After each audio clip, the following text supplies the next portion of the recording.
anal. Donc, le beau Sainte-Marie se retourne, poignarde d'Eradji au niveau de la gorge. Amine d'Eradji va être transporté à l'hôpital où il va succomber à ses blessures.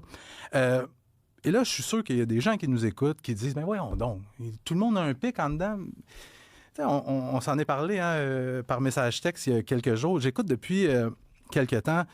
Je le suis sur TikTok. C'est un détenu qui est emprisonné à Bordeaux, un criminel de carrière qui a fait du trouble à peu près partout où il est passé. Il publie des vidéos pratiquement chaque jour à partir de sa cellule où on le voit filmer des bagarres dans une cellule. On le voit avec ses chums détenus en train de fumer des joints ou fumer des cigarettes. Là, c'est pas clair si c'est du tabac ou du pot, mais ils sont plusieurs là, en train de fumer dans leur cellule. Et dans certaines autres vidéos, on le voit où il fait l'étalage de ses couteaux, de ses lames.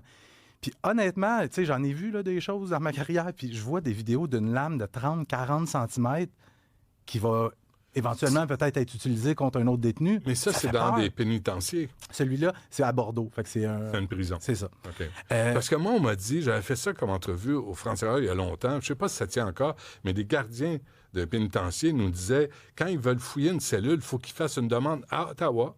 Puis là, Ottawa répond, oui, vous pouvez y aller. Puis là, parce que la Charte des droits faisait en sorte qu'il y ait une invasion de vie privée.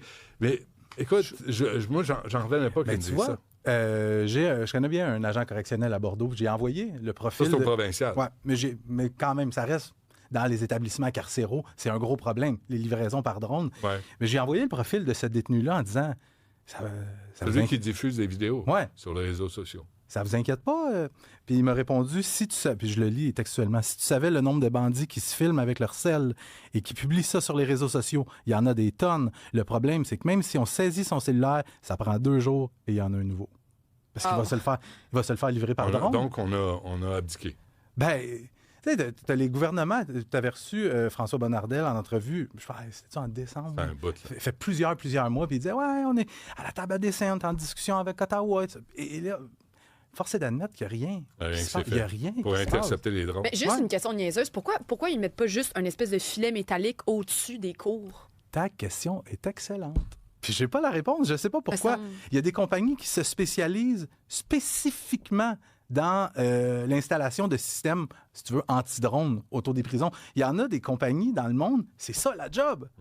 Voilà.